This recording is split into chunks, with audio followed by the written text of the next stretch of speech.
welcome to the Fish Nerds. Wow, this is Clay Groves, Chief Executive Fish Nerds, the Fish Nerds podcast. And I'm so happy to be here. This is our 150th episode, and I was just kind of thinking about this. We made 150 of these things, and we can't do this without support of people who are listening. You guys who are listening right now are why we do this. So thank you so much for being part of the Fish Nerds Nation.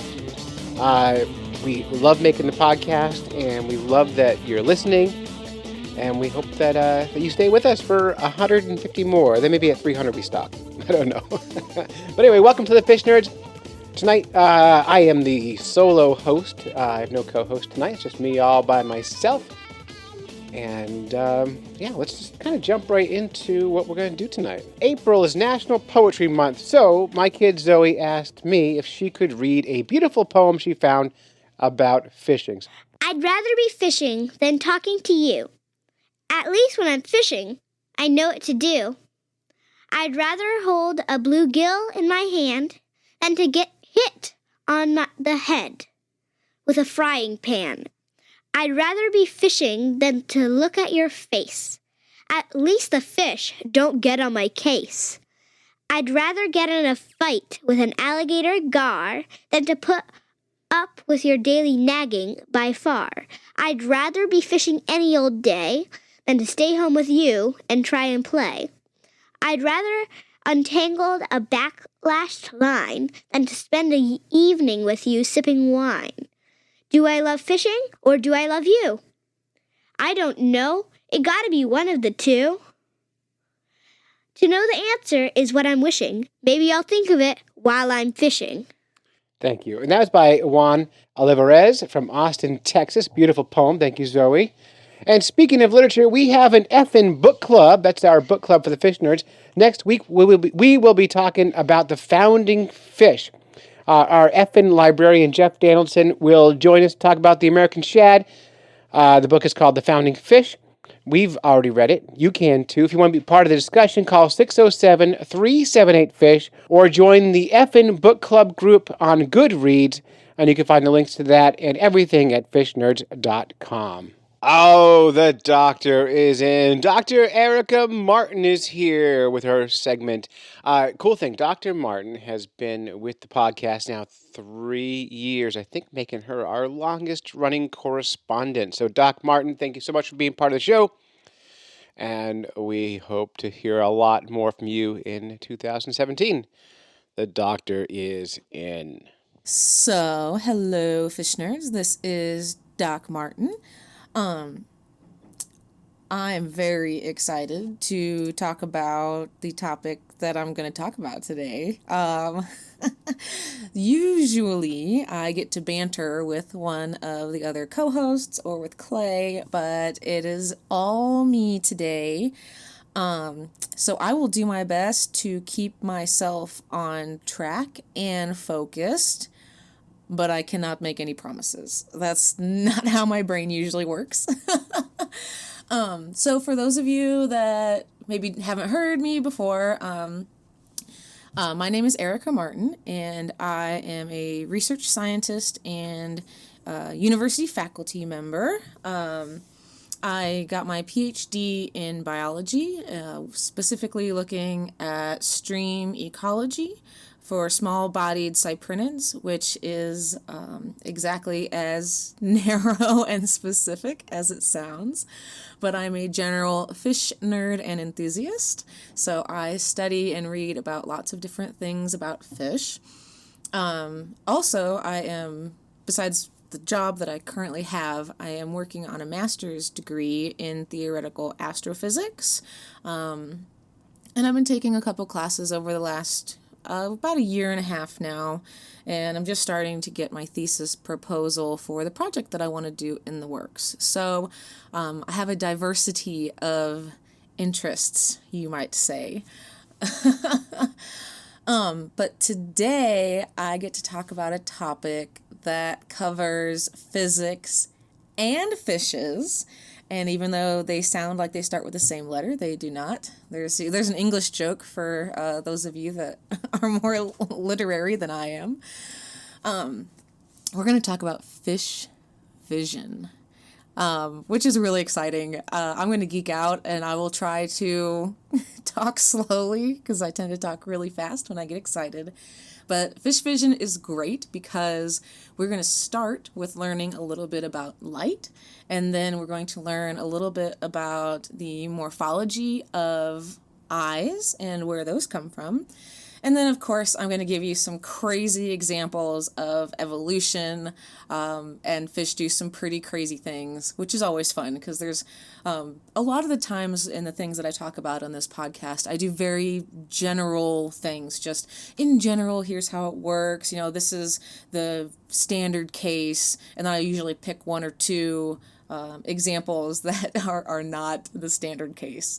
And I think one of my favorite sayings in ecology and science is, they don't always follow the rules. Nothing does. You can always find some type of exception, which is fun. That's what makes science fun, right? We're never done learning. I digress. This is why I usually have Clay here to rein me in.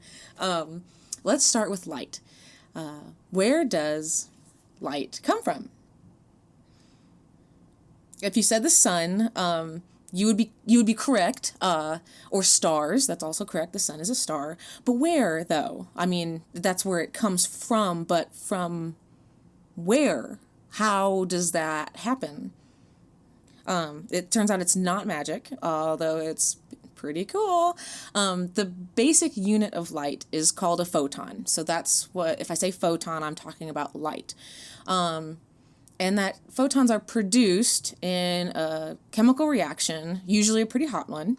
And an electron, which is the little teeny tiny negatively charged particle that orbits the nucleus of an atom. It turns out that there's different orbital areas where an electron can be. So think of if the nucleus was our sun, then the electrons could be a different orbit away from the sun. So like Mercury, Venus, Earth, those are different distances. In a similar way, electrons orbit at very specific distances from the nucleus. Okay, so if you go further away from the nucleus, then you're in a high energy orbital. And if an electron moves from a high energy orbital down to a lower energy orbital, that releases energy, usually in the form of light or heat.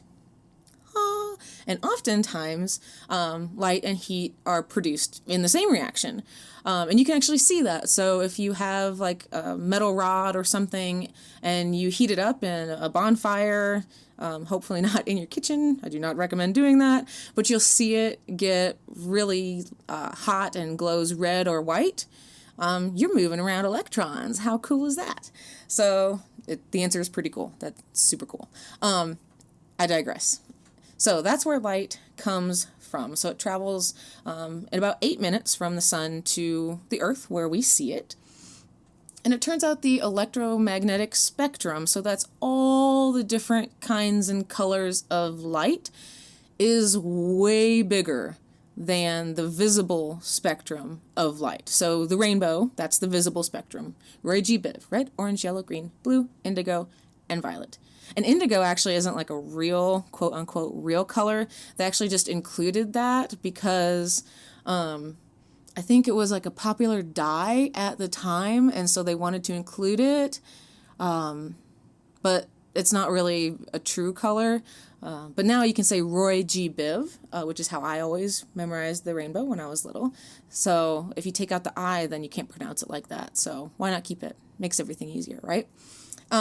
Anyway, told you I need Clay here.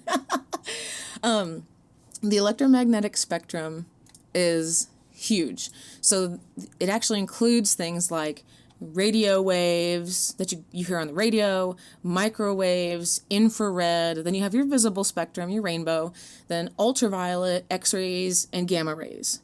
That's a lot of different kinds of rays. Technically, if our eyes could absorb these low energy radio waves, then we could actually see.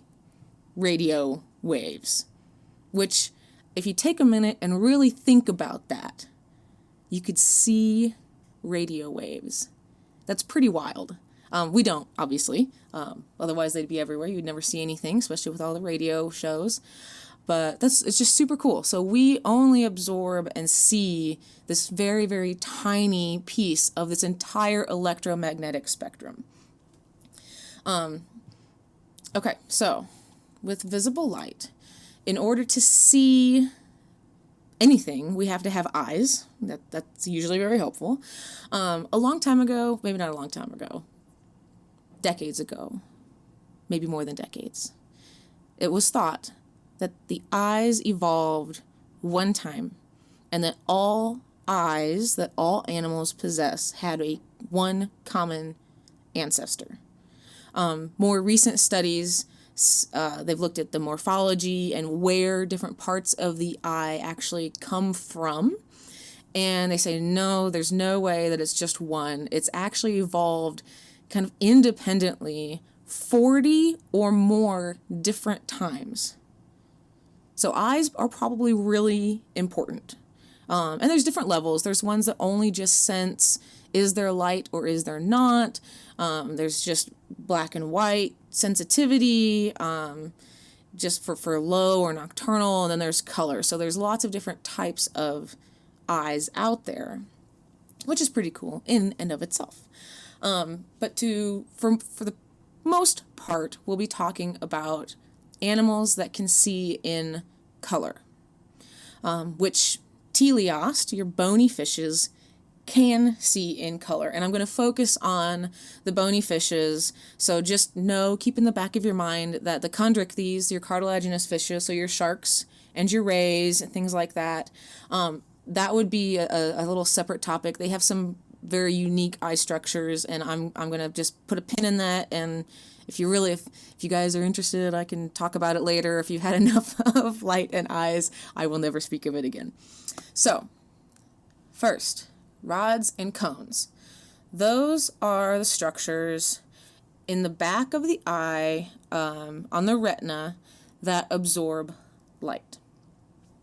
The rods are not for color.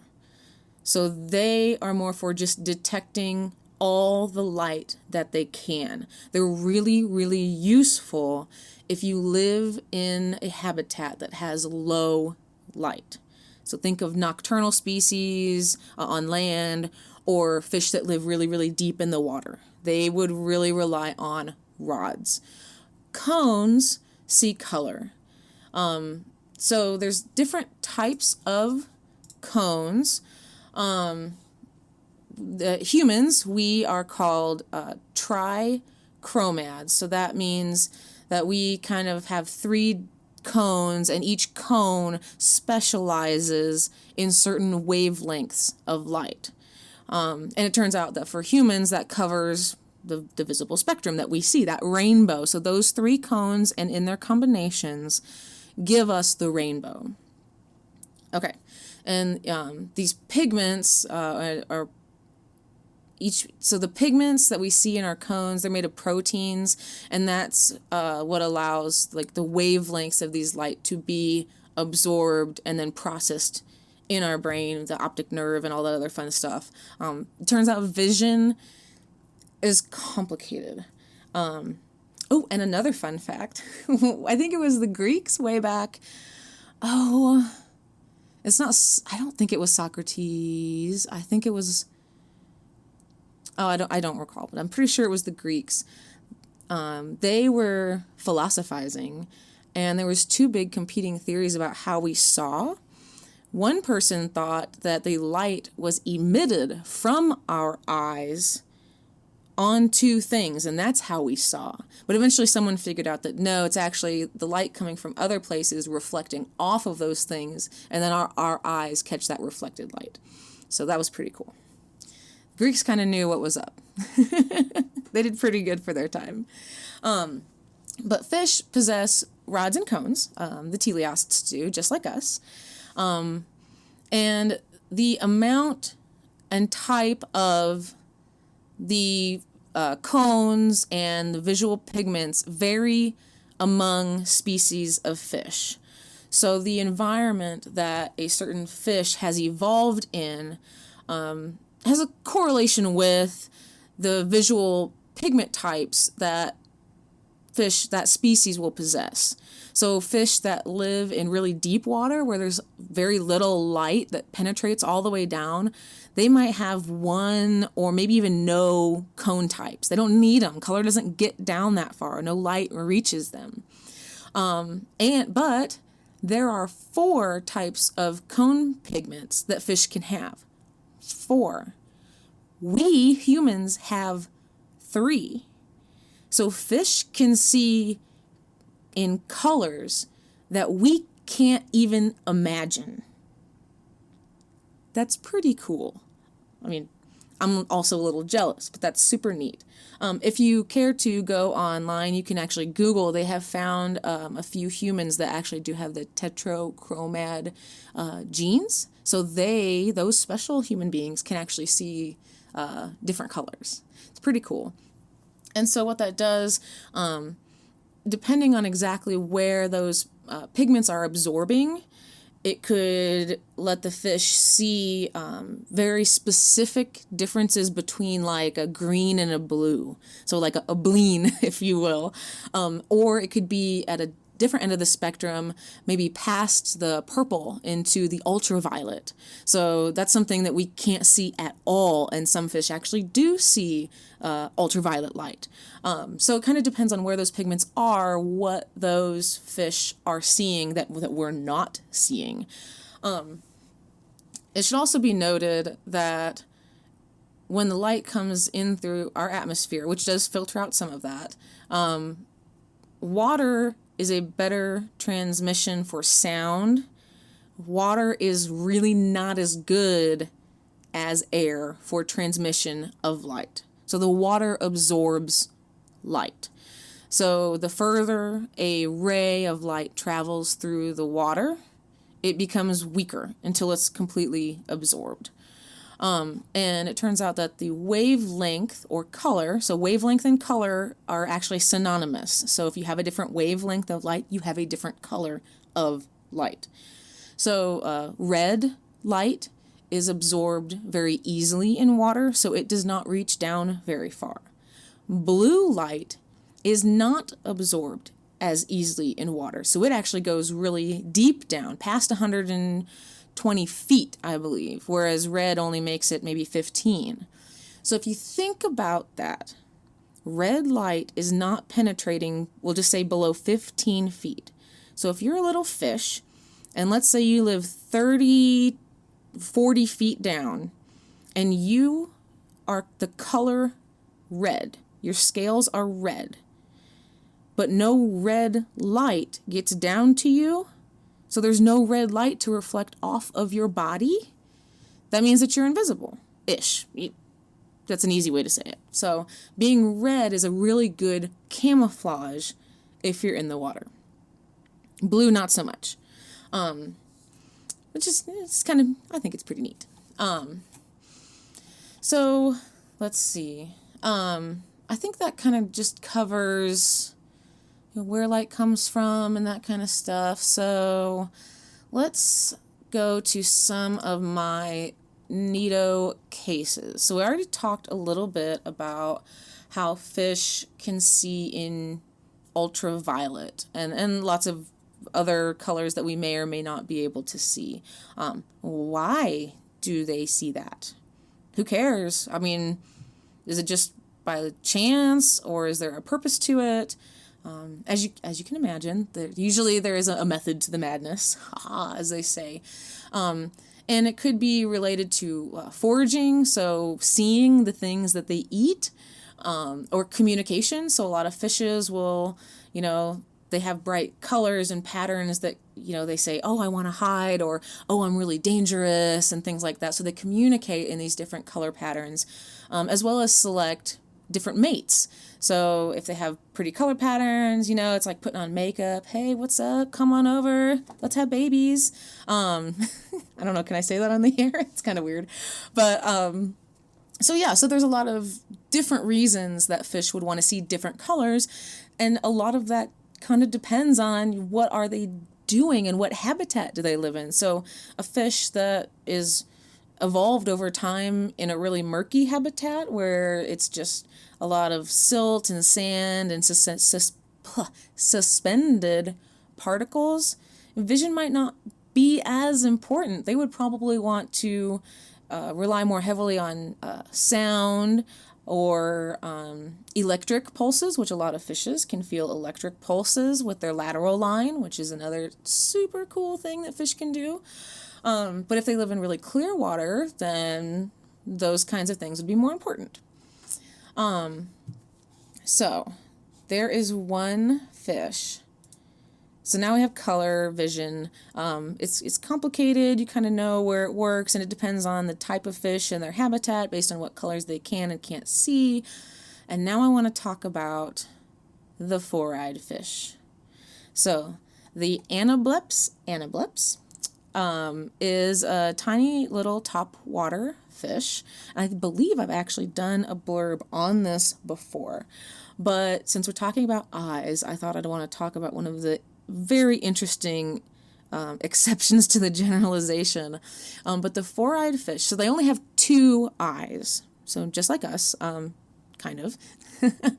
But each eye is separated into a dorsal or top side section that can actually see in the air, and then the ventral or bottom side section that looks underwater.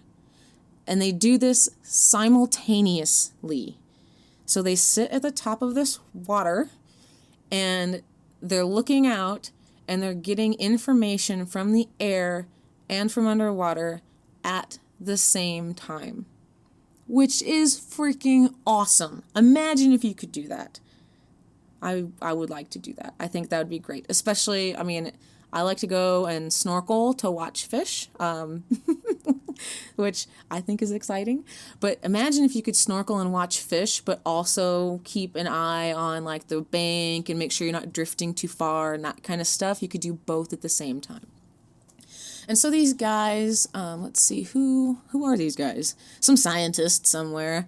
It's a paper by Owens and others from 2011, and they looked to see if the distribution of rods and cones and the types of light sensitivity in those rods and cones was different where the light from the air penetrated the eye versus the light from the water penetrated the eye. So this is, if you just took one eye and cut it in half like a sandwich, is there a difference in sensitivity in rods and cones above and below? And the answer was yes, there is.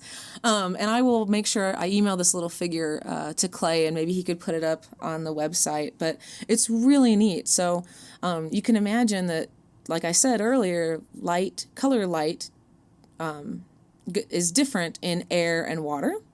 So when they're looking out in the air, then they are more sensitive to things like they have more like red and blue sensors. But when they need from the water coming up, then they have different ones, and it's just really cool. So, but it's a really neat little paper. So basically, you have these different concentrations of proteins in different areas, and that it makes a lot of sense, given that they can look in the air and the water, that they would fine tune the location and abundance of the rods and cones and different absorption patterns based on how the light travels through these two different mediums. And I don't know about you, but I think that is pretty spectacular. I think that's all that I have, pretty much. Boy, I talked for like 20 minutes. The electromagnetic spectrum is so cool. If you want a fun thing to do that is completely not related to fish at all, but it's super fun. So a lot of things out in the universe give off electromagnetic spectrum, like radio waves and microwaves and things like that.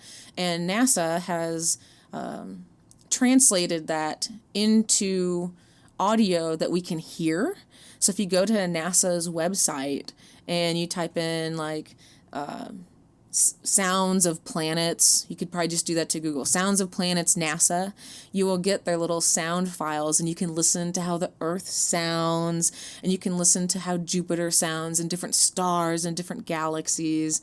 And it's kind of neat to think that these microwaves and radio waves that we're hearing are the same particle, they're photons, as visible light that we are seeing with our eyeballs. Your earballs and your eyeballs are picking up the electromagnetic spectrum, but in very different ways. And if you don't think that's cool, you can get out. I'm just kidding. I think a lot of things are cool. Well, I hope that was at least interesting to somebody. And I hope you got information while I kind of rambled on some tangents. And if you ever have any questions or burning desire to know things, you can contact me through the Fish Nerds podcast Facebook page. And if you just type the question in there, if you don't know how to find me through that site, usually if you just type in, Doc Martin or something like that, if I don't see it, one of the other Fish Nerds fans that knows where I'm at, they can tag me in that post, and then I will try my very best to respond to those questions either straight through the Facebook page or do this and make a little podcast that you guys can listen to with your earballs. All right, well, I hope you all have a wonderful week or weekend. I'm not sure when this one's coming out, but I hope the day is absolutely fantastic. And it is always wonderful to do this for all of you fish nerds out there. Peace out. Okay, and how about some fish in the news? Because we love fish in the news. Everybody loves fish in the news. News, news, fish in the news. Everybody loves their fish in the news. All right, first story up here. The real Sharknado. Shark cyclone, not Sharknado. Beast out of the water in Queensland as Cyclone Debbie floods recede. This is from the stuff.co.nz from New Zealand, sounds like. Which is interesting coincidence, because tonight we're talking to someone from New Zealand. A Queensland journalist got a shark surprise while surveying some receding floodwaters in the aftermath of Cyclone Debbie. Philip Calder spotted the dead shark while out covering the flooding near Ayr, South Townsville. Cyclone Debbie had passed south of the area on Tuesday and had caused moderate flooding in the nearby Burdekin River, which had washed the bull shark onto the road. Some great pictures of a shark in the middle of the road. There was only moderate flooding, peaked at the 9 meters mark, and the Burdekin River about an hour before we took the photo, Calder said. The poor guy had obviously been trying to escape the torrent, something like that, had to beach himself on the road. He had been looking pretty clean and wasn't decomposing, so he wasn't there long. The State Fire and Emergency Services posted his photograph of the dead shark with the caption, here's the caption, think again. Oh, excuse me. With the caption, think it's safe to go back in the water? Think again. You never know what lurks beneath the surface during the severe storm and what will wash up in the aftermath. So, and it's this great-looking shark just sitting in the middle of the road, and it looks huge.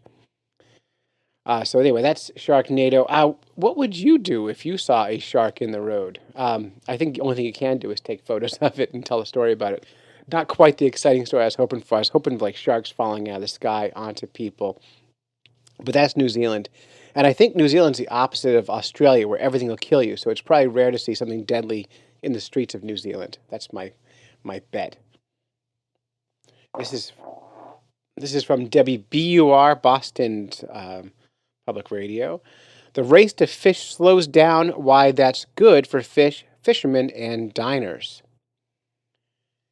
It doesn't take more than a few episodes of the Discovery Channel's Deadliest Catch to get the idea that commercial fishing can be a career path rife with risks, making it one of the most dangerous occupations in the U.S. Sometimes the dangers stems from how fish are harvested. Rules for catching fish can vary by region and species. About a third of the U.S. fisheries operate under what's known as a derby-style fishing. A season opens for a few weeks or months, and fishermen race to land their catch before it's closed again. But derby-style fishing means commercial fishermen are sometimes forced onto the water in stormy weather before their boats can be properly maintained. Miss the window to catch fish, and for some, it can mean the difference between keeping their businesses afloat or not. But over the last decade or so, a different kind of fisheries management program known as catch shares has been gaining ground. The idea here is to allot fishermen a portion of the catch ahead of time and allow them to fish until they reach it. Proponents claim catch shares create incentives for fishers to slow down, eliminating the need to race each other to fish. A new study published online Wednesday in the Journal of Nature proves they're right. This is the first time we see broad systematic evidence that catch shares are slowing the race to fish, says study co-author Martin Smith, professor of environmental economics at the Nichols School of Environment at Duke University. Researchers looked at monthly data from 39 federally endangered commercial fisheries worth a combined $402 million such as the Pacific halibut, Atlantic cod, New England haddock, Gulf of Mexico red snapper, and more, which operate under catch share programs.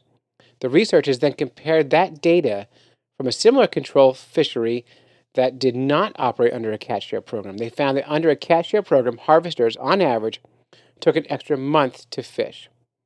That was a surprise, says Andrew Rosberg, director of the Center for Science and Democracy. When you think about it, a month longer means fishermen made decisions about not fishing in bad weather and took their trips when it was safer. That probably meant it saved lives and reduced injuries. So that's good news. We like to keep our fishermen alive. Indeed, other studies have found that catch share programs do reduce risky behavior by fishermen. And slower fishing has benefits for consumers too. Some of the seafood we like best can be found fresh more frequently at seafood counters. For example, the Pacific halibut fishery used to operate under an extreme derby. It was caught in a matter of days and had to be frozen. Now fishing time is stretched out to most of the year, and that means you now have a product that's available fresh much of the year and simply wasn't before. Despite the benefits, catch shares can be incredibly controversial. Opponents argue that such programs essentially privatize a shared public resource. This study isn't the last word on catch shares, but it's another useful piece of information about what happens when they're in place. So that's catch shares. Now, for me, being a species guy, I'm still wondering when we're going to really focus on the rough species and see some markets for those guys.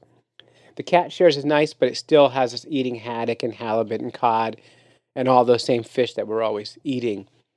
So we went to Facebook with this kind of question, and we asked, this seems like a good thing, but is it? Of course, for the fish nerds, our take on this whole thing is it's complicated because it's always a complicated issue.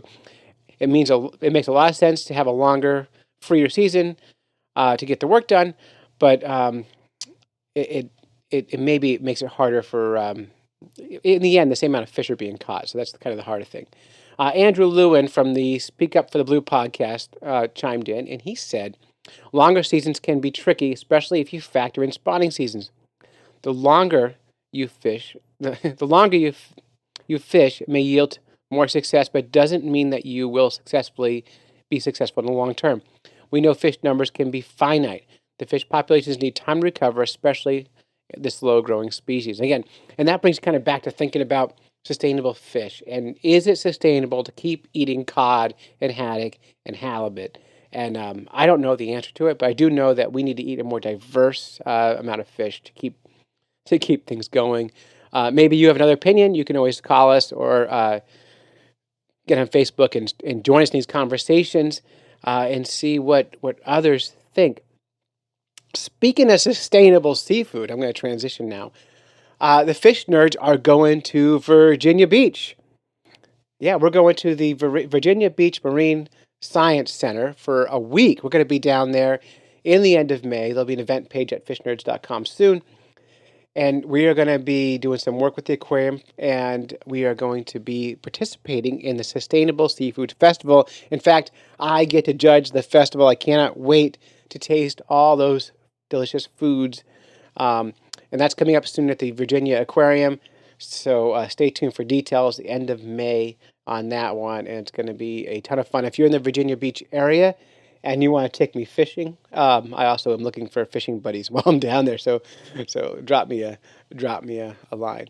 All right, next up we have Andrew Lewin from the Speak Up for the Blue podcast with the Speak Up for the F and Blue segment. Welcome to the Speak Up for F and Blue segment here with Andrew Lewin. That is me. And we are going to talk about some ocean news updates here on Fish Nerds. And I've got two pretty cool ones for you. One's kind of scary. The other one's kind of cool. We'll start with the scary one and on the cool one. There was an article that I read. For the life of you, I cannot remember where I saw it or found the link. But an article I read about Florida and climate change, in particular, sea level rise. And we all often hear, people talking about, people at the UN and the International Panel for Climate Change. You hear all the modelers say, in 50 years, we're going to see 1 meter or 1 centimeter rise or globally in sea level. We're going to see a 3 centimeter rise, or we're going to see a meter rise in certain areas. And it's scary to think about, but it's far off. It's 50 years, 100 years down the road. We're certainly not going to be around. Our kids will, but we're certainly not going to be around. But it's one of those things where you have to think about it. And one of the ways that I think about it is in the news. I found there's this guy who's in Florida who lives in Miami.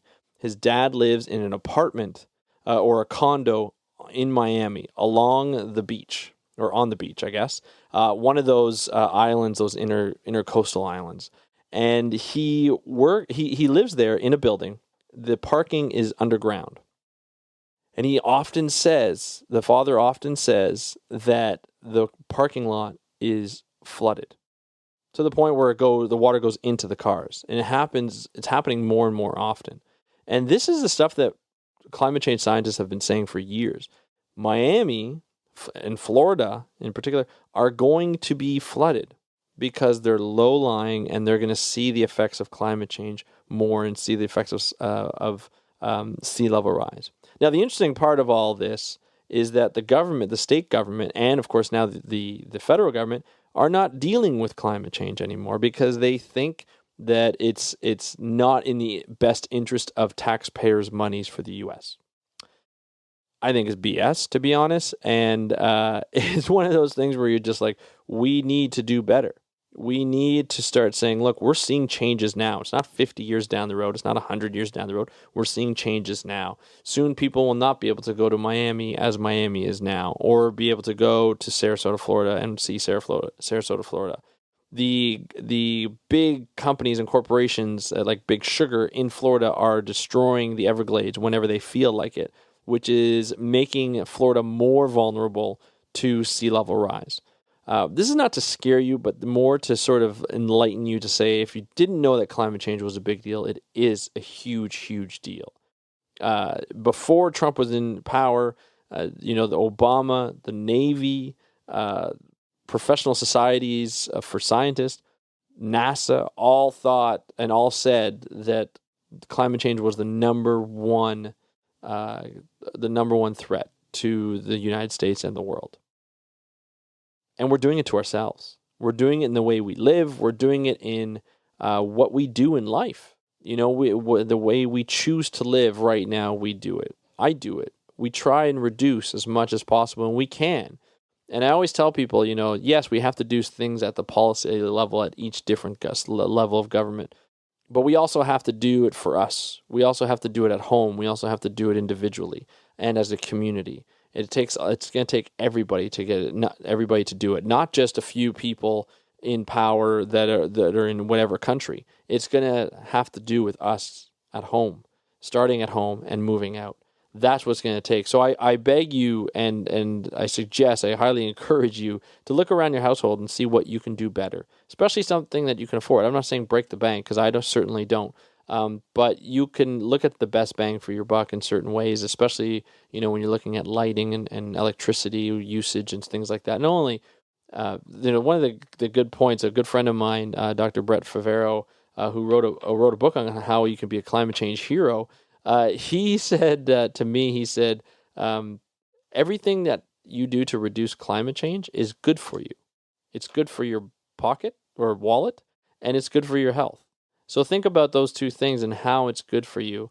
And maybe later on, a couple of other segments that I will talk to you about what I do in ways that we can conserve at home. So that's the first story. That's the doom and gloom kind of story. But there's a hope in that, because we can all do something about it. Also, we can pressure our governments to do it as well, in Canada, the U.S., Mexico, all over Europe, everywhere, right? But let's talk about something that is kind of funny that came into the news. There's a video, or there's a number of pictures that are going around of a dolphin throwing around an octopus in the ocean, or a pod of dolphins throwing around an octopus.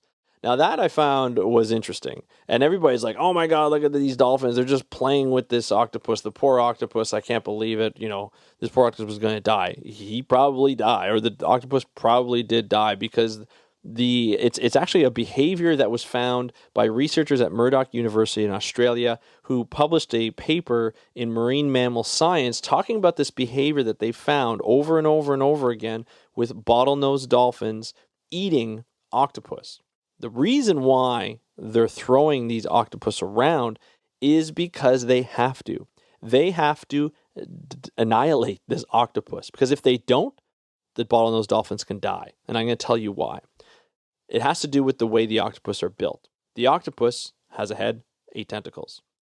The octopus also has a nervous system. It's not a centralized nervous system, it's decentralized. That means even if the head is severed from the rest of the tentacles can still move around and still try and survive. And that's what happens. The dolphins have to literally rip and kill every part of the octopus so that it dies, and then they can eat it. That's a tasty snack, but it comes with a life-threatening risk. So if they eat the head could still survive. It could still poke them with their beak that they have. And if they try and eat the arms without really destroying the arms, the tentacles, it will actually can get stuck and lodged in their throat. The octopus has suction cups, right? Suckers on the end. And what happens is it suctions to their body, and it asphyxiates them. So they can choke and they can die. And it's happened to 2 bottlenose dolphins that researchers have found. So before you start, next time you actually look at this picture and you see comments of saying, "Oh, dolphins are such assholes," and this and that.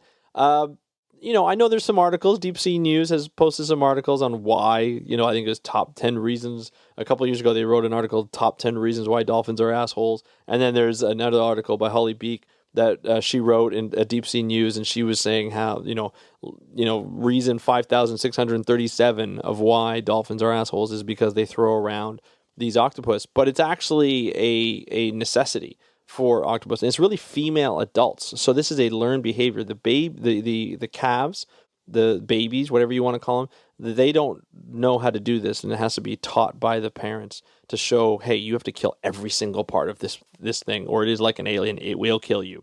So it's kind of a cool thing that I think is a cool adaptation to dolphins. It's a risk, and I think it's something that these dolphins have to look out for if they want a nice, tasty treat. So anyway, that is your update for the Speak Up for F and Blue news and conservation. Thank you very much for allowing me to do this, Clay, and everybody in the Fish Nerds audience. I really appreciate it.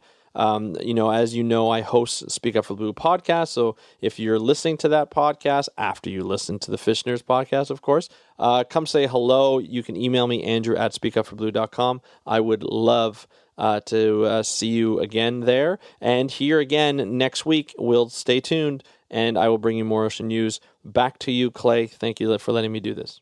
All right, thanks, Andrew. Always good to have him there, and congratulations to Speak Up the Blue for celebrating their 300th episode. So they're only 150 episodes ahead of us. but I think they do like 20 a week or something like that. Andrew is prolific and can talk, and if you let him, he'll do 20 episodes a day. So that was Speak Up for the F and Blue, and you can find that podcast wherever you find your podcast. Speaking of podcasts, this podcast is sponsored by you, our patrons over at patreon.com. You, the listeners, support this show. If you like the podcast and want to keep it going, please help us crowdfund this show by going to patreon.com/fishnerds. And we're asking everyone to give us $1 per episode, just $1, $4 a month, and help keep the show going. There's all kinds of little rewards for donating, and it seriously is our only funding source right now for the program. Special thanks to Josh Lopes at lopestax.com for doing $25 a week. That's our biggest donor. That's more than we expect from most listeners. Really, $1 a show is all we need. If everyone would do that, I could make a full living making a podcast, and we could do things like buy better microphones, pay producers, and that sort of thing. So, but thank you all, you Patreon subscribers. We really are happy to have you. So I got a chance this week. I got an email from Captain Sean from MaineTunaFishing.com, and he was on Kickstarter, and he found this thing called the black bow, the Easy Sibiki, and it basically looks like a stick with a bunch of strings and tiny flies coming off of it. And he said, check this out, Clay. You might really be interested in this. So rather than checking out myself, I actually emailed the inventor of the Easy Sibiki to ask him all about the black bow, the Easy Sibiki, and what he's doing in Kickstarter. And I like the idea so much, I backed it onto Kickstarter. We got Philip Brown from New Zealand over Skype. Hi there, ClayGrovesFishNerds.com. I'm hanging out in New Zealand. Well, I'm not in New Zealand. Phil Brown is in New Zealand. I'm in New Hampshire. It's stupid 4 a.m. here. It's like 8 o'clock the next day down there. Phil, welcome to the podcast. G'day, how's it going? Hey, it's going great. Thanks for helping me figure out the time zones. It took me like 3 hours of math to figure this all out. Yeah, sorry for getting you up so early. No, I'm usually up anyway. I usually get ready to go fishing or something at this time, so I can handle 4 o'clock. I've had a cup of coffee already. I've watched your Sibiki video about 10 times. Made some notes. But 3 days. The reason I have you here is a friend of mine whose name is Captain Sean Tibbetts. He's a tuna fisherman out of Maine at MaineTunaFishing.com. Sent me a message and he says, Clay, have you seen the Easy Sibiki? He was excited about the concept. And so I went on to Kickstarter and I looked at your video, which I'll link to at fishnerds.com. And I thought, man, this solves a problem I've been having. Because for me, Sibiki rigs are one-time use. I go out fishing for one day with a Sibiki rig and then I throw it in the trash because it's a terrible mess. So I'm going to let you, Phil, tell us all about your black bow, the Easy Sibiki. Yep. So go. Well, Clay, like the problem that you have is probably I've found is a problem that a lot of people have, and sometimes they don't even go through one Sibiki. A lot of people might go through 3 or 4 Sibikis in a bait session. So, and I sort of had that same problem myself, and for some reason I hung on to my Sibikis as well. I don't know why. I couldn't bear to throw them away or something. And I was cleaning out my tackle bag one day, and I was like, why have I got all these tangled up, rusty old Sibikis in my tackle bag? And I'd throw them away. So, and it turns out people just treat them as disposable items and all that sort of thing. And that's not a fantastic thing. It's just more stuff going into the environment and all that sort of stuff. But also, the thing that I sort of find with them as well is it just uses up your fishing time. You know, like sometimes you're on the boat and it's just like you get a good string of fish on there, and I have to say they're really, really good at catching fish. And we should stop for 1 second because I just realized we haven't told people what Sibiki rigs are. There are actually people who don't know what these are. Yeah. Okay, a Sibiki rig is a small sort of ledger rig. It has usually a string of hooks, and they're very, very small. They're about I don't know, maybe 12 millimeters, or I don't know what you call it in inches, half an inch or something like that size. And they've got a little bit of flasher on there and that sort of stuff. And they have about 5 hooks on them, one main leader line, and they have about 5 or 6 little dropper lines that come off it. And then you have a weight on one end, and you hook the other end to your main line, and you drop them down into like a school of bait fish, and they attract small bait fish that you use usually for catching live bait. And and you can catch them for table fish as well, depending what you're targeting. And then you usually catch these live bait. You drop them in your live tank, and you use those live bait to go and catch bigger fish. And that's generally what they're for. So yeah. And the reason they tangle a lot is usually because I've studied them a bit, and they just basically have this collapsible main line. So am I still with you there? No, you're still with me, and I gotta tell you, I almost prefer to catch bait all day. And with a sabiki, you can get 6 or 8 fish at a time, which is kind of why they're really fun, right? So that's the joy of that. Yeah, they're really good like that. Yeah. Yeah. And so they're very effective, and they're very good for that sort of thing. So there are other ways of catching your bait and all that sort of stuff, and they're usually good. But like you can use cast nets and bait nets and things like that, and they're good because you can get a lot of bait using nets and all that sort of thing. But sometimes the nets are usually they can damage your fish, because they bunch them all up, or sometimes they get tangled up in the nets and things. So you get a lot of bait with nets, but poor condition bait. So when you're using live baits, you really want to be in the best possible condition when you're putting them out there to work for you, basically. So then the other problem with nets is they only really work in like shallow water as well. So if your bait schools are below 40 feet or something like that, then you're not going to have much luck with a net. So that's why people use sabikis, and so you can just drop them down as far as they need to go. So that's basically why sabikis are good for baits. But then they just have this problem of tangling up and becoming a bit of a mess sometimes if you don't manage them carefully. So I have to say there's people out there that can use sabikis quite well, and that sort of thing, but in general they're considered disposable, and as soon as they tangle up and that sort of thing, it's just throw it up, chuck it in the trash, and then get a new one, sort of thing. So and then I sort of recognised this problem, and I just sort of chipped away at an idea that I had to try and sort of fix the problem of the tangling sabiki, and I've come up with the black bow. I researched a lot and sort of just I really just wanted to find something that sort of fixed the problem for myself. I didn't really want to go through this whole process of inventing something, but that's just what I've ended up doing. Here we are. And so what I found through the research, there's just lots of workarounds, and everyone's like, oh, this is how I store my sabiki, and it's always how you manage it carefully and all that sort of stuff to try and stop it from tangling. So an example, like there's the sabiki rod, which is good for keeping the sabiki straight and untangled, but that's only when I don't know if sabiki rod is basically a fishing rod that's a hollow tube, and you wind your sabiki up inside the tube, and that keeps it all straight and out of the way and safe, sort of thing. No fun. And that's a solution, but it's no fun. And my point of view with that is, it only keeps the sabiki untangled when you're not using the sabiki. So when your sabiki's out and you're fishing with it, it still has the potential to tangle.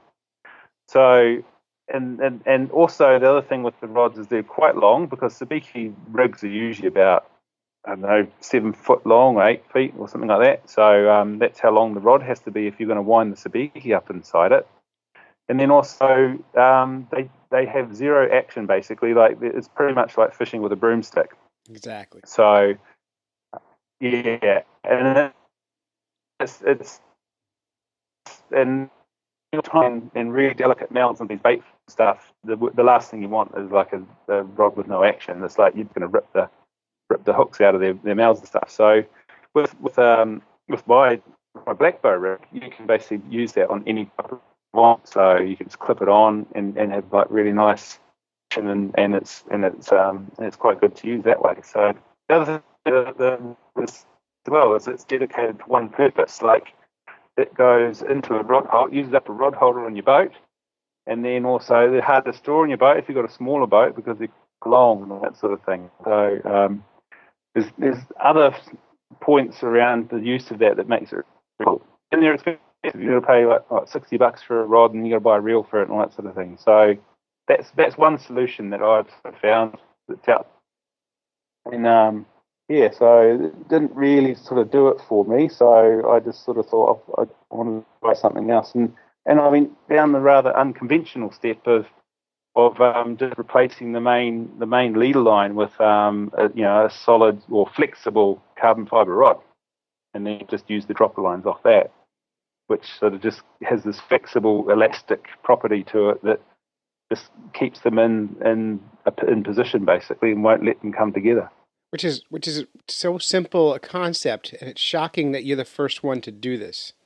Like it makes such perfect sense now that we see it. Yeah, I understand why I think I've come after sort of putting it out there, because I've been using this for about two or 3 years now, because I've been developing it and just sort of coming up with different tweaks to it, that sort of stuff, and getting little bits designed for it and getting them made for me and that sort of thing. And I haven't really unwrapped it or uncovered it or showed anyone it, because I've just been using it myself, just because this is the reason why I finally got to a point where I'm able to show it to the world, because I've obviously had it now protected through other channels and that sort of stuff. And then and now I can show people and say, this is what it is, what do you think, and that sort of. And feedback's been really good. Tons and tons of people going, that's exactly what I need, because I feel a little bit validated, because it's actually, I'm not the only one that has the problem with tangled sabiki. So there's a lot of people that have the same sort of problem. So that's a good thing. It works. What should I do with it now? Well, and you brought it to Kickstarter, and you're trying to raise 15,000 New Zealand, which is about 10,400 American dollars, and you're at maybe about a third of the way there now, right? Pretty much. Yeah. So congratulations. So you got 27 days left on this, which is amazing. I know. Yeah. So hopefully I can get a few more. I mean, like that's not a whole lot of backers I'm looking for. I think I've got 84 backers or something. I probably only need about 300, I think, something like that. So, and the purpose of this is really to, I want to produce quite a few more of them. So, because at the moment it's only really just been me and a few mates and stuff that have been using it. So it's really, I think I've developed it to a stage where it's at a kind of what you call like a beta release version, which is basically a version that's ready to go to market and let other people use it, really. And because I guess the main purpose is because I'm only using it for myself, and I need other people to use it now, and I want other people to try it out, and I can't take it around the world myself. I'd love to. I'd absolutely love to just take it in every ocean and every sea and fish with it everywhere. Mm-hmm. But I'd just be catching bait all the time as well. But it's really that's what the main purpose of the project is to do, is to try and do a larger production run of these and get them out there to lots of people who are willing to back the project. Because I also can't pay for the whole lot myself. So as in backing the project, if you make a pledge, you'll get one of these rigs, and then you use it in your waters and your lures with the traces, the lures and stuff that I give you, and then give me feedback. So I'll set up a system where people can directly reply and tell me how it went for them, and also feedback in the sense they can offer suggestions for stuff and say, oh, maybe try this type of lure, or try this type of line, or something like that. I need to share it now so people can contribute to it, because I think I've done as much as I can with it, and it's going to be always evolving and always growing and always developing. So that's kind of the purpose of the project. Like, I'm getting lots and lots of requests from retailers and people wanting distribution and all that sort of stuff. But I really want this, and I want a good variety of locations and all that sort of stuff, and different waters for it to be used in, so they can tell me how it gets on. So, well, that's really exciting, and so I've backed you. Fish Nerds have put some money in the pot here because we want to try it out. I know that my friend Captain Sean, who we talked about earlier, he's going to be throwing some money in the hat. He's a tuna fisherman, and he uses sabikis every day in his job, so this would be really great. He had a few questions. Can I ask you those? All right. So Sean from maintunafishing.com, he by the way, he wanted to come on at 4 o'clock this morning, but I can't tolerate him that time of day. He makes me... he's too abrasive for me at 4 a.m. But his biggest concern is the bow scaring away herring. Now, have you fished for herring with this thing? I'm in Pacific waters. I'm guessing herring would be. Atlantic. I'd have to Yeah. do a translation of species, but is it like it might be mullet or sprats or something like that? No, no, So more like alewife, shad family. So you probably don't have them down your way. yeah, So we'll test them in yeah. the herring So waters. that's the sort of thing I need to know. Like those is there are similar species in the Atlantic to Pacific species, but really it's like I've been fishing in the Pacific, so I can say most of the species here and up around Japan and probably down your west coast would probably be similar to what I have here. I would think so. Now, have you? Once we get in Gulf, once we get in the Gulf of Mexico or out into the Atlantic, then you'll probably you got some very different species there that we need to find out if they're keen or not. So that's the idea of the project. Well, we'll give it a shot in the Gulf of Maine. Have you tested this alongside? Like, have you fished side by side a traditional Sibiki and this and noticed a difference, or has it been just the difference being tangled or not tangled? I haven't done like scientific tests, but yes, I have, and they both catch the same fish. Good. With the version that I have, I've been using lures that I've had made up from a manufacturer, and I've only really given them really rough specifications around the traces that I'd like, and it was only really just to test. It was only really to test what it was like to deal with them as far as the manufacturer goes, and how much I could get them to change the product, or as far as it was trying to develop a relationship. Working with, I only did it to try and sort of. Yeah, all right. So it looks like so your tracers on your Sibikis, which is different than everybody else's, is the tracers are the strings that come out with the bait with the fly on the end of them. Those are completely replaceable and switchable.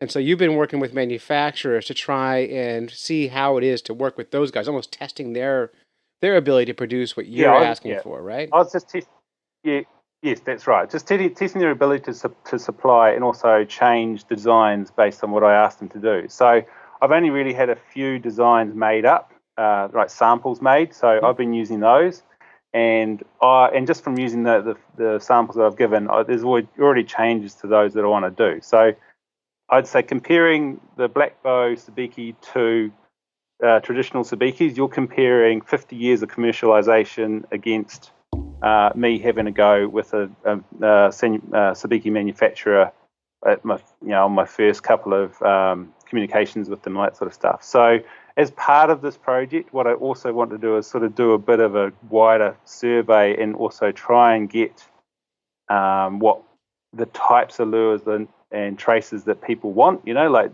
what's the best hook size?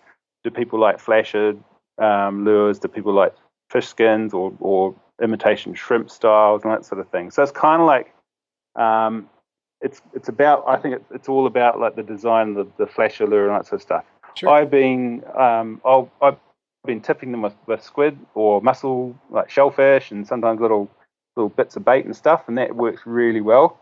Ideally, I'd like to get it to a point where you can just whip it out, drop it down, all that sort of stuff, and have it work on the lures alone. But even with Sibikis, you get that as well. Like sometimes you got to tip your Sibikis if they're not feeding that well. You got to chum up quite a lot to get them feeding. So it depends where you are on the day, and that's fishing as well. So, totally is fishing. Yeah. Couple more quick questions. Do you reckon that answers the question though? I think I went too long about it, but that's okay. We can make it work.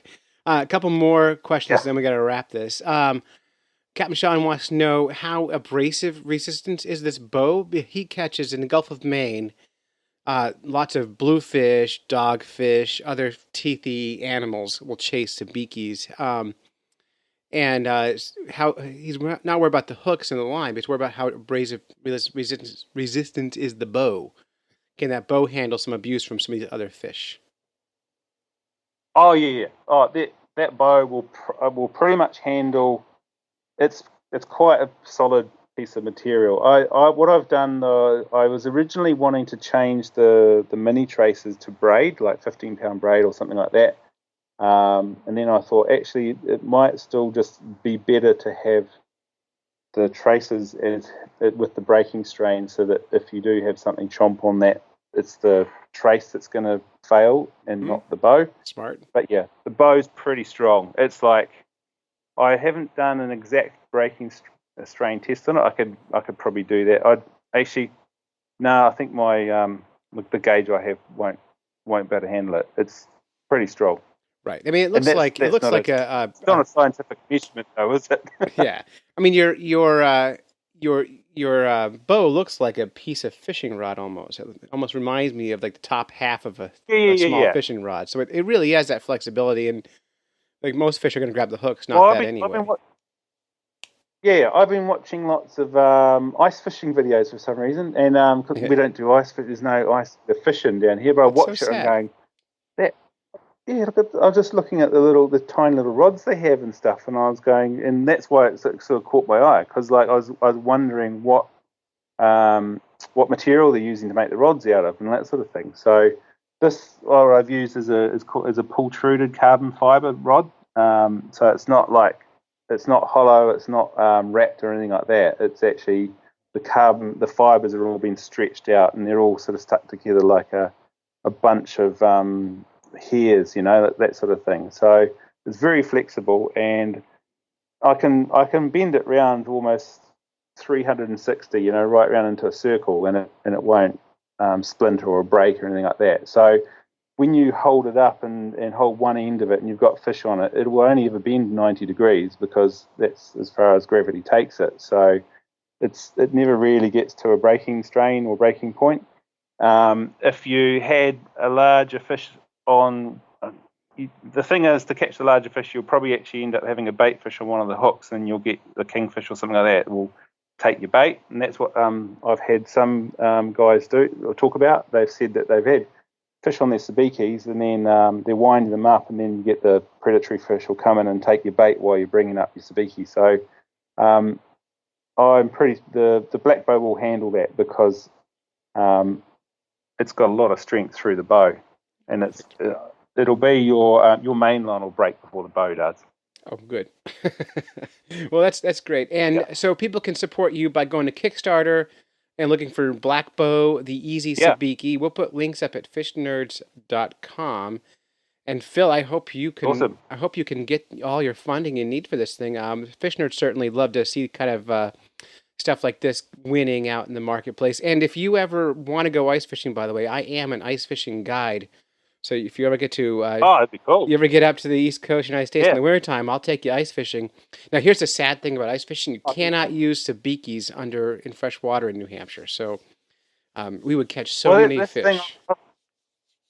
Yeah, I've looked around, because also I was just trying to look at the regulation stuff. I know in Maryland or something like that, they got some regulations around, you're only allowed to have 3 hooks on a rig. So a lot of guys have to chop Sibikis in half. Yep. Whereas here, you just take off 2. You take off 2 mini traces, and then you've got a Maryland safe Sibiki that you can use, and that sort of thing. So, once I sort of decided to sort of go a bit bigger with this, I just started doing a lot of research and figuring out it's actually got a lot more features and benefits than I initially planned. Like in the travel tube and the way it stores in the tube and stuff.